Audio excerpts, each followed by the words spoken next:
Hi, Schoology teachers. I'm here today with a little tech tip, how to embed a bitmoji classroom from a Google slide and make it so that it is a nice large size. It doesn't have a navigation bar, and it's going to be an announcement at the top of every course, so it's there when you log in.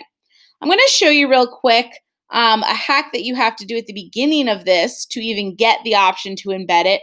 Not really sure why this is, but you start off by adding an assignment. We're not actually going to add this assignment.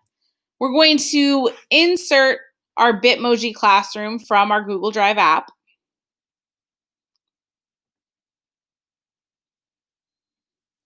And you're going to notice there is an option at the bottom when you hit the gear icon that says Insert Embed. For some reason, if you don't do this step first, some people were having issues with it not showing up in the updates section. So we're just going to click that. We're going to cancel the actual assignment. We're not making a new assignment.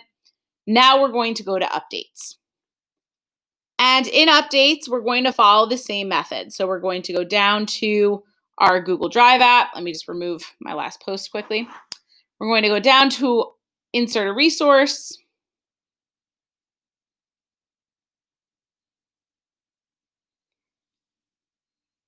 And bear with me, I'm narrating over previous recorded things. We're going to go to apps.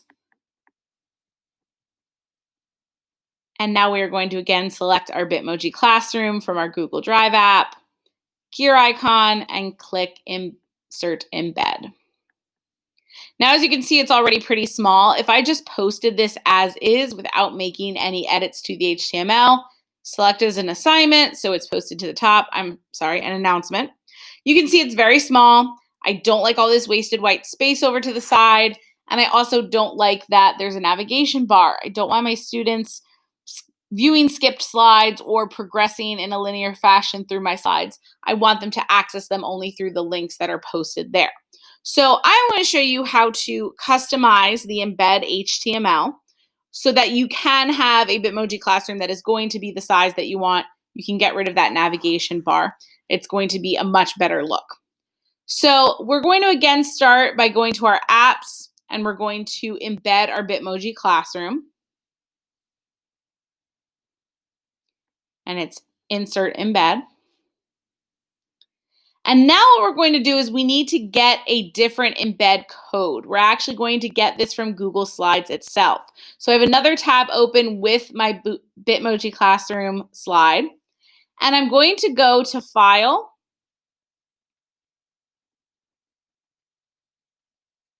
At some point I clicked File. Yes, I clicked File. And then I went to Publish to the Web. From here, you can click Embed. And you're going to change your settings. I like to keep mine to medium. I do like to change my settings so that it progresses every 1 minute. It doesn't auto advance through the slides.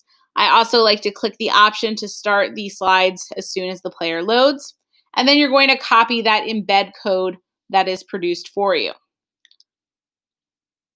Once that's copied, do make sure you press Publish to the Web if it was not pressed already at the bottom there. Now, what we're going to do is we are going to edit the HTML in this site. We're going to right-click and click Inspect. Usually, editing the HTML like this doesn't make any changes to the site itself. We're not the webmasters. We don't have control over that. However, we're changing the HTML that's in this text box, meaning any changes that we make once we hit post, those will save through to the site. So here's how this is going to work. One way to do it is to scroll through and find the body of the text we're looking for.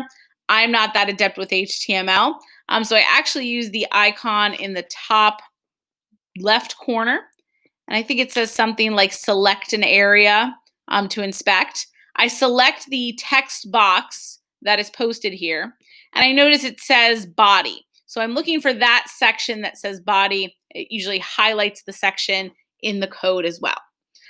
In that section, there are two paragraphs, the greater than, less than sign with the P there. And if I press the drop-down arrow to expand those, I find my embed code. I know it's an embed code because it says iframe. It has the link to my Google Doc, Google Slideshow, and that's what I want to edit. So I'm going to click the three dots. I'm going to click Edit as HTML. And all I'm going to do is delete what's there in that box, and I'm going to paste in the code that I copied directly from Google Slides. The other thing I want to do to get rid of that navigation bar is at the end of the blue line of code, at the end of that link, you see the number 60,000 and quotation marks. Right between the last zero and the quotation marks, you're going to put your cursor there and you are going to type the code ampersand RM equals minimal. What this is going to do is it's going to get rid of that really annoying little navigation bar at the bottom that kids can click through, and also it blocks some of my links. Once you're done with that, you're going to click off to the side so that it closes this editing box. You'll see it flash pink, and that kind of shows you that it saved the code.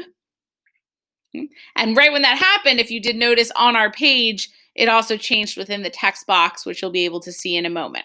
So you X out of this with the top right button, and now you can see that it's much larger even in the text box as it is. Now, if I go to create an announcement, because I want this at the top of every class, and I also want to copy this to all of my courses, that way I don't have to do this HTML hack a bunch more times. And once I have it set, I go ahead and click post. And voila, it is there. It is taking up most of the page. There's no wasted white space. It doesn't matter if I go to materials or updates, it's always going to be at the very top of my Schoology courses. So it has all of those useful links for students to access on a daily basis. Thanks for watching my video. I apologize for any ramblings I've made. I am brand new to Schoology and brand new to tech tips. So thanks again for watching.